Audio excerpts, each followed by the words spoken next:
जैसा तो ज्यादा तो नहीं, कुछ ऐसे कुछ खास तैयारी तो नहीं, लेकिन सच में मैं इस विषय में को यही सोच रहा था कि हमारा जो जीवन है अभी प्रैक्टिकल लाइफ के विषय में मैं ऐसे सोचने लगा, क्योंकि बहुत सारी बातें आ रही थी। एक तो जो सदूकी और फरीसी वाला जो विषय लास्ट टाइम जब हमने शुरू किया था, फिर ने कहा था कि उस पर अध्ययन करेंगे, तो मैं उस पर अध्ययन एक्चुअली कर नहीं पाया था कि और भी बातें कि उनमें क्या क्या गुण होते हैं, वो बात तो मैंने आगे नहीं बढ़ा पाया, तो उस पर हम नहीं देखेंगे। फिर एक और जो दूसरी बात जो थी, अभी जो हमारे चर्च में जो बाइबल स्टडी चल रही है, तो उसमें हमको एक चैलेंज दिया गया था कि जो कुछ आप सीख रहे हैं उसको, एक जो वचन का भाग था उसमें उन्होंने कहा था कि आप उसको जरूर आप किसके साथ शेयर करेंगे बताइए। तो मैंने कहा था कि मैं, हम जैसे फैमिली प्रेयर में मिलते हैं तो मैं उस बात को शेयर करूंगा। और वो जो भाग था प्रकाशित वाक्य, उसका 4 अध्याय 1, 2 और 3 वचन में पाया जाता है। तो उसको थोड़ी देर देखेंगे, फिर उसके बाद जो विषय जो प्रभु ने मेरे हृदय में भी डाला मीटिंग से जस्ट पहले, तो फिर उसमें हम आएंगे। तो पहले हम देखेंगे प्रकाशित वाक्य, उसका 4 अध्याय और उसका 1, 2 और 3 वचन। इन बातों के बाद जो मैंने दृष्टि की तो क्या देखता हूँ कि स्वर्ग में एक द्वार खुला हुआ है, और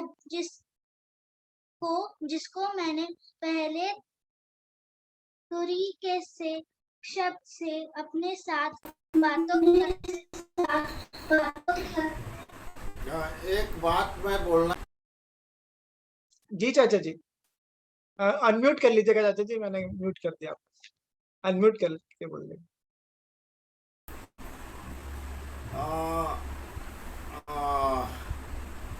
अंडररेट नहीं कर रहा हूँ मिस्टी बेटा को।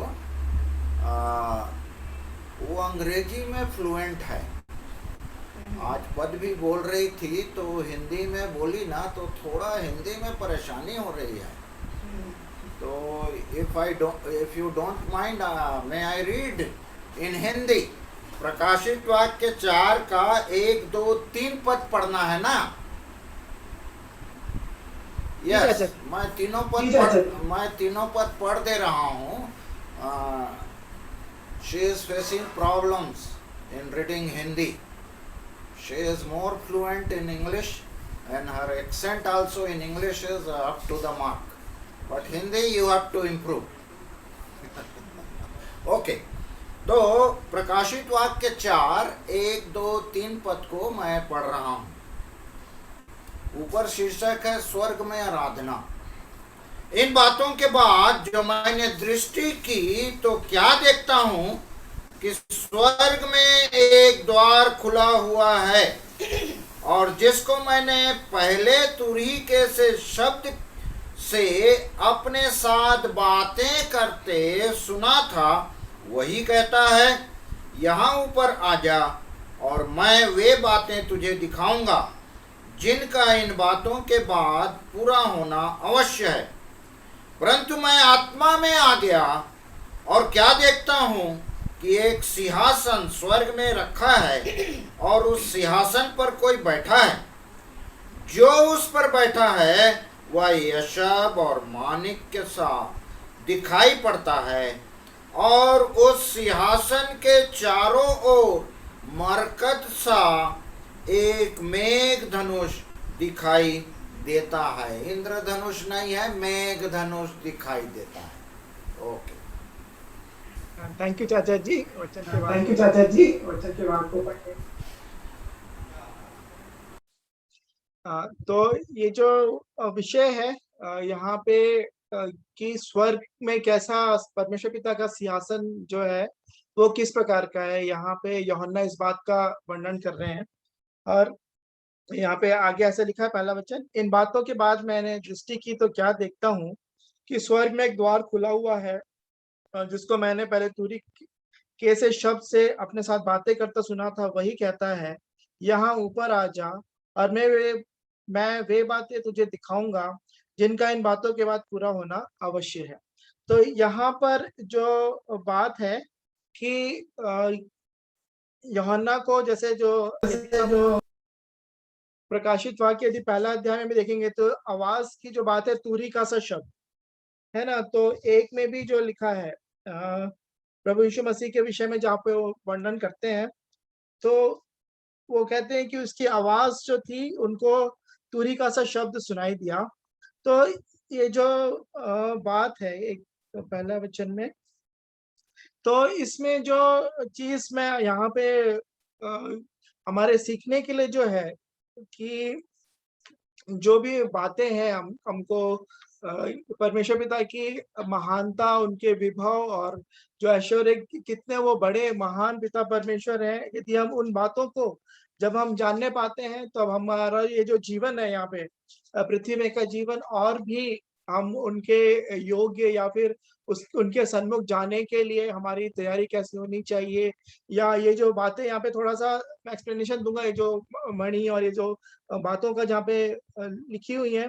तो यहाँ पे जो इम्पोर्टेंट बात है यहाँ पे कि जो भी बातें थी कि परमेश्वर पिता की आवाज वो तुरी की शब्द के जैसे उसकी आवाज है ना। वो स्वर्ग में ऊपर उनको बुलाया गया, उनसे कहा गया कि ऊपर आ जा और मैं वे बातें तुझे दिखाऊंगा जिनका इन बातों के बाद पूरा होना अवश्य है।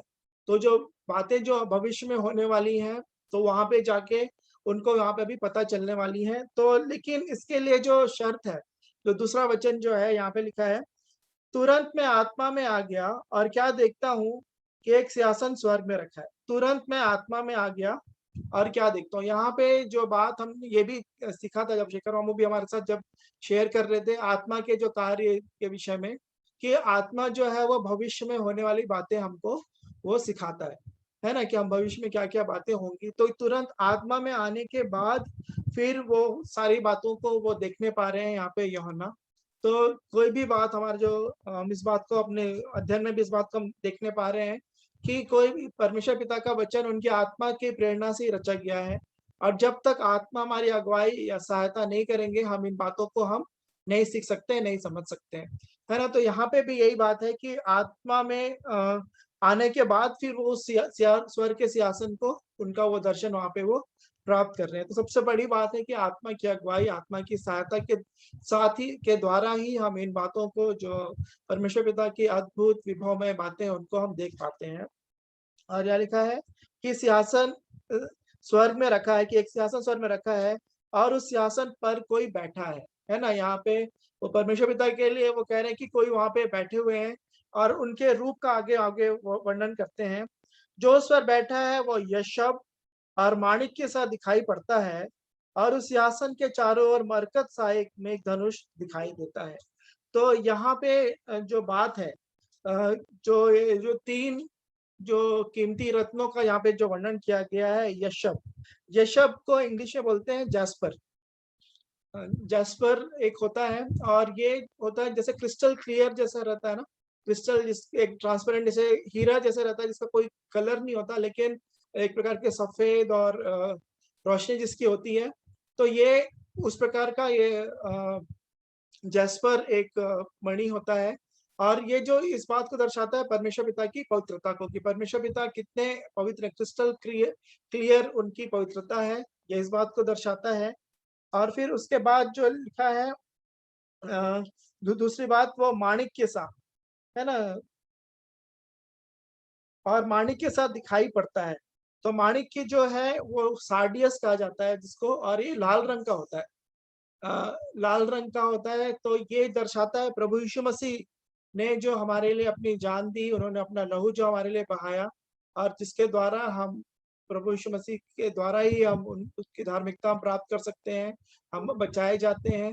तो प्रभु यीशु मसीह का जो क्रूस का बलिदान है, यीशु मसीह ने जो लहू हमारे बहाया, ये उसको दर्शाता है। और जो तीसरी बात जो है वो दर्शाता है, मरकत सा एक मेघ धनुष दिखाई देता है। तो मरकज जो होता है वो एमरल्ड बोलते हैं उसको इंग्लिश में। और एमरल्ड का जो ये जो गुण जो है वो परमेश्वर पिता के अनंत काल के राज्य को दर्शाता है, कि परमेश्वर पिता ही अनादि काल से अनंत काल तक वही पिता परमेश्वर है। और ये जो मेघ धनुष जो का है, तो मेघ धनुष जो है वो पूरा सर्कल है, जैसे हमको पिक्चर उस समय दिखाया गया था। तो ये कंटिन्यूटी और परमेश्वर पिता की जो वाचा है, जीवन की जो वाचा, जब नूह के समय में भी जल प्रलय के बाद जो परमेश्वर पिता ने वाचा बांधी थी, ये वही वाचा है कि परमेश्वर पिता हमको अनंत जीवन की जो वाचा उन्होंने हमको दी है। तो इसकी वजह से कि परमेश्वर पिता इतना विभवमय है, यूहन्ना जो है उनको आमने-सामने नहीं देख सकता। जैसे कि ये मूसा के विषय में ऐसे कहा जाता था कि वो आमने-सामने बात करते थे, लेकिन आमने-सामने मूसा भी बात नहीं कर पाते थे। उन्होंने सिर्फ़ उनके पीठ का ही दर्शन देखने पाए थे, कि परमेश्वर पिता ने स्वयं कहा था कि यदि तुम मुझे आमने-सामने देखोगे तो मनुष्य जीवित नहीं रह सकता है। यदि परमेश्वर पिता इतने तेजोमय हैं, इतना लाइक सामर्थी हैं, इतना विभव है, उनके इतने महान है वो। तो इन सब बातों का जो बताने का मतलब यही था कि हमने उस समय यही सीखा था कि हमको अपने जीवन की किसी भी परिस्थितियों का हमको डर नहीं होना चाहिए, क्योंकि इस संसार में जब हम रहते हैं तो बहुत सारे बातों में कई बार निराशाएं हमारे जीवन में आती हैं, डिस्करेजमेंट भी आता है। लेकिन जब हम परमेश्वर पिता की ओर जब अपनी नजरें लगाते हैं, जब उनकी महानता को, उनके विभव को जब हम देखते हैं, तो इन बातों से हम परमेश्वर पिता के विषय में थोड़ा सा ही एक झलक हम यहाँ पे भी देखने पाए हैं। तो कितने वो अद्भुत हैं और कैसा उनका सिंहासन है, मणि और माणिक्य और यशब, माणिक्य और मरकत, यहाँ पे 3 चीज़ों से यहाँ पे उनको दर्शाया गया है।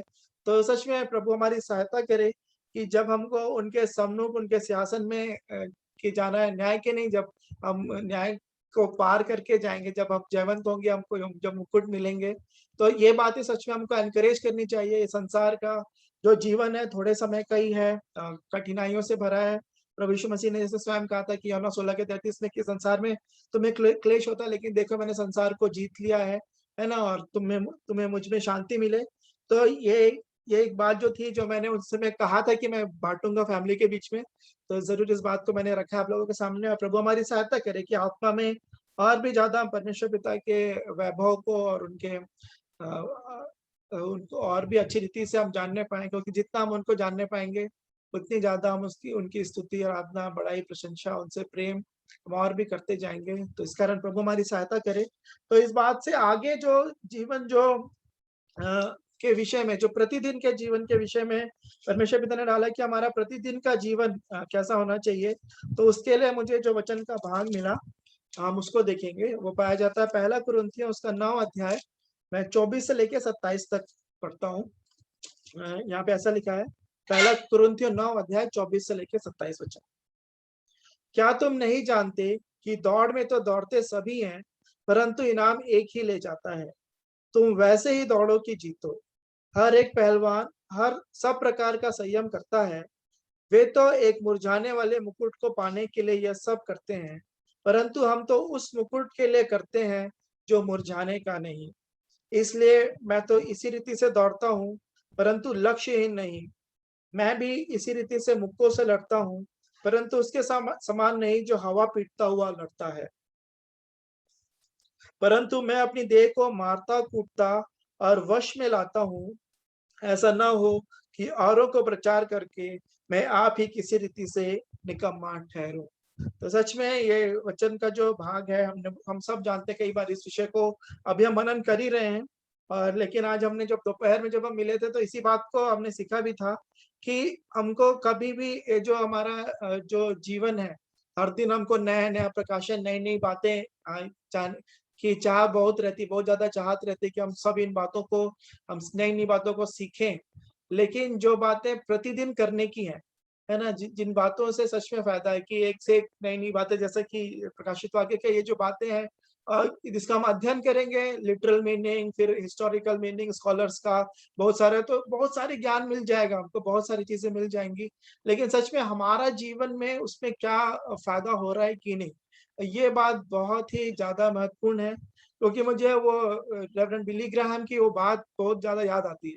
उन्होंने जब ऐसे अभी बहुत उनके विषय में, जब पिछले दिन जब उनकी मृत्यु हुई, तो बहुत सारा उनके प्रचार और बहुत सारी बातें उनकी फैलाई गई। उसके पहले भी मैं इस बात को मैं जानता था। उन्होंने एक बार एक जगह कहीं लिखा था कि मैं स्वर्ग में मैं इस कारण जाने पाऊँगा, ये नहीं कि इस कारण से कि मैंने हज़ारों लाखों लोगों को मैंने सुसमाचार प्रचार किया है, मेरे द्वारा इतने लोग बच गए या हो गए। सिर्फ मैं प्रभु यीशु मसीह की दया और अनुग्रह के कारण, जो उन्होंने मेरे जीवन के लिए किया है, उसके उस क्रूस के बलिदान पे विश्वास करने के कारण ही मैं स्वर्ग में जाने पाऊँगा। और कोई मेरे काम और कुछ भी उससे उसमें कुछ जोड़ नहीं सकते।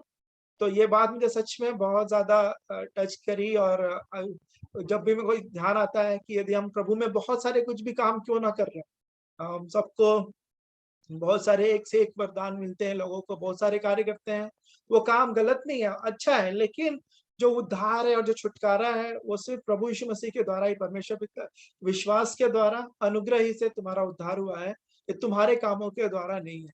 तो इस कारण प्रभु ने मेरे को इस बात को सिखाया, और इसी के लिए जो ये जो वचन है कि मैं प्रतिदिन एक जगह मैं वचन पढ़ रहा था पिछले दिनों कि मैं प्रतिदिन मरता हूँ, पौलुस कहते हैं कि प्रतिदिन मेरा जीवन मरने वाला जीवन है। तो यही प्रतिदिन के जीवन को मेरे प्रियो जांचने की आवश्यकता है कि सैटरडे संडे वाला जैसे जीवन में अपने और देखता हूँ कि बहुत ज्यादा वो रहता है ना, चर्च का सर्विस है, हमारी सभा है, या सिर्फ हम सभा के समय में ही बहुत ज्यादा पवित्र और वैसा जीवन रहते हैं, जीते हैं, लेकिन उसके बाद का हमारा जीवन, जब हमारा माइक ऑफ रहता है, वीडियो ऑफ रहता है, या मीटिंग जब ऑफ रहती है, उसके बाद का जीवन कैसा है। तो वही मैं देख रहा था, वो रोमियो 12 का 1 से लेके मैं पढ़ लूंगा, जो प्रतिदिन के जीवन के विषय में भी ये बात कहती है। रोमियो 12 उसके पहले वचन से मैं पढ़ रहा हूँ। इसलिए है भाइयों, मैं तुमसे परमेश्वर की दया स्मरण दिलाकर विनती करता हूँ कि अपने शरीरों को जीवित और पवित्र और परमेश्वर को भावता हुआ बलिदान करके चढ़ाओ, यही तुम्हारी आत्मिक सेवा है। इस संसार के सदृश्य न बनो, परंतु तुम्हारे मन के नए हो जाने से तुम्हारा चाल चलन भी बदलता जाए, जिससे तुम परमेश्वर की भली और भावती और सिद्ध इच्छा अनुभव से मालूम करते रहो।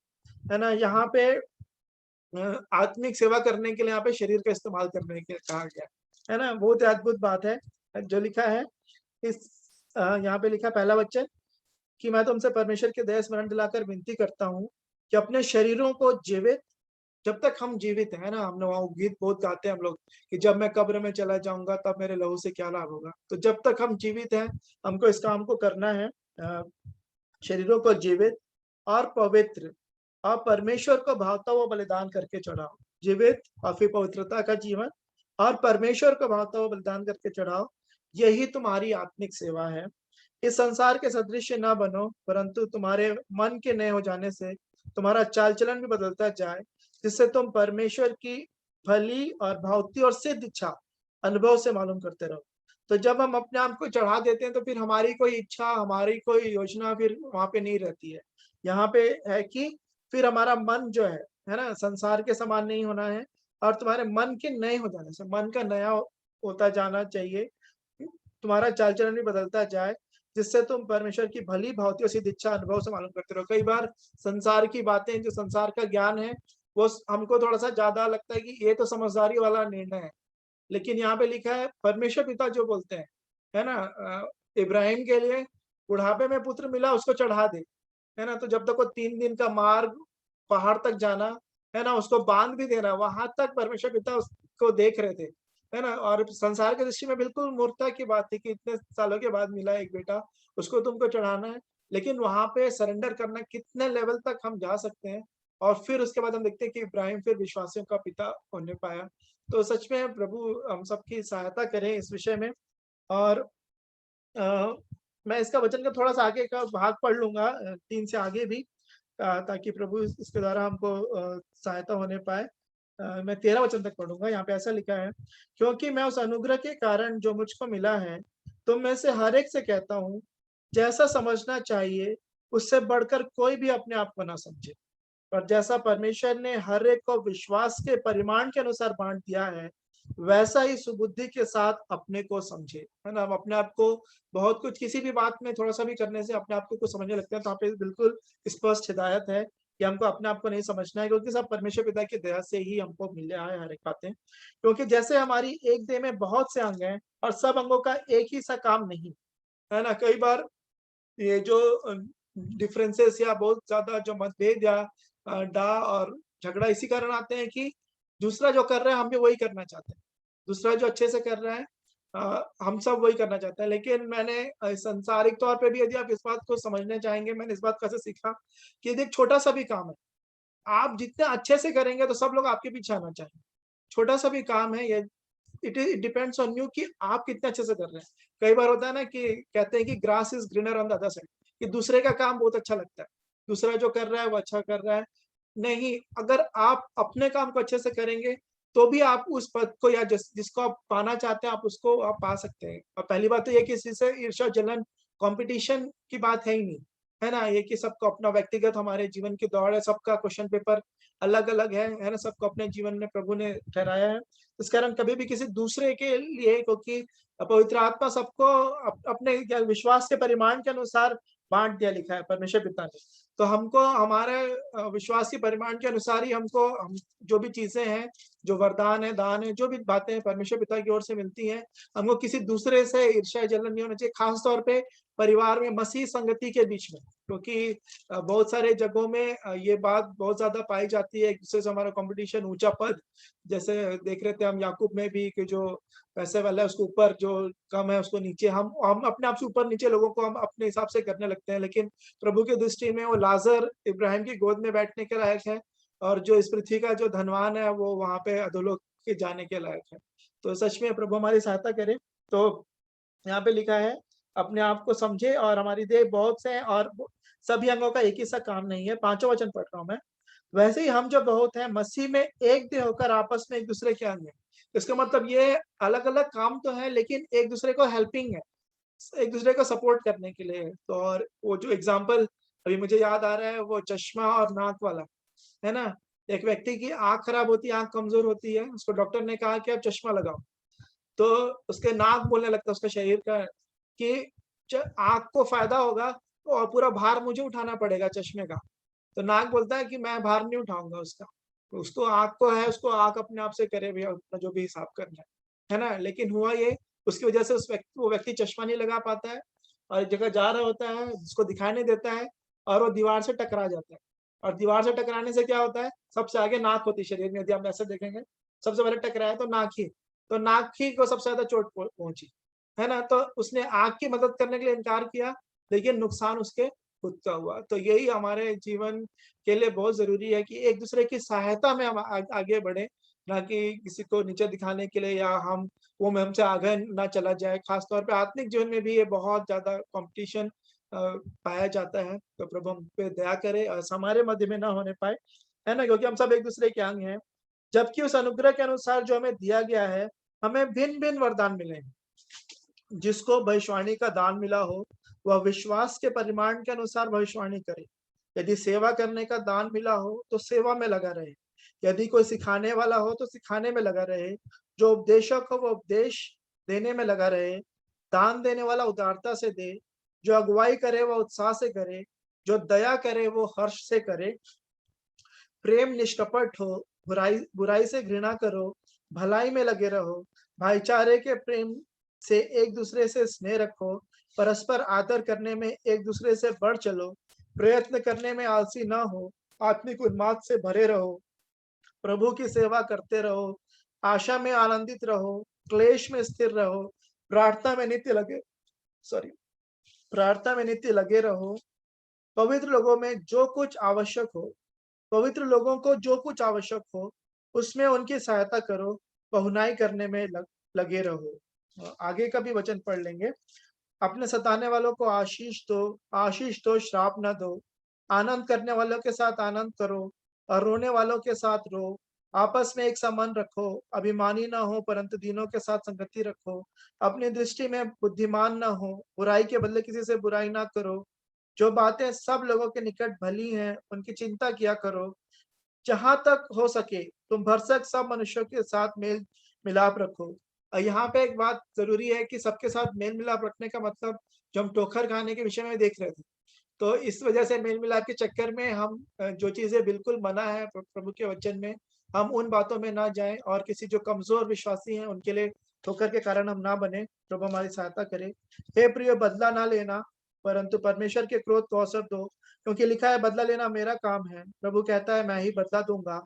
परंतु यदि तेरा बैरी भूखा हो तो उसे खाना खिला, यदि प्यासा हो तो उसे पानी पिला, क्योंकि ऐसा करने से तू उसके सिर पर आग के अंगारों का ढेर लगाएगा। बुराई से ना हारो, परंतु भलाई से बुराई को जीत लो। परमेश्वर पिता का धन्यवाद देता हूँ, इन वचनों के द्वारा उन्होंने मेरी सहायता की, और जो प्रतिदिन के जो जीवन में बहुत सारी यहाँ पे बातें हैं, एक-एक करके यदि हम देखा जाए तो सभी एक-एक संदेश है, और प्रभु हम सबको इनको समझने में और ऐसा जीने में मेरी और आप सबों की सहायता करें। मैं आप सबों को आगे भरोसा देना चाहता हूँ। मैं परमेश्वर पिता का धन्यवाद देता हूँ कि प्रतिदिन के जीवन में जब हम इस पृथ्वी में हमारा जो समय है, उसको बड़ी बुद्धिमानी के साथ अपना जीवन हम बिताने पाएँ। प्रभु सहायता करें। Thank you.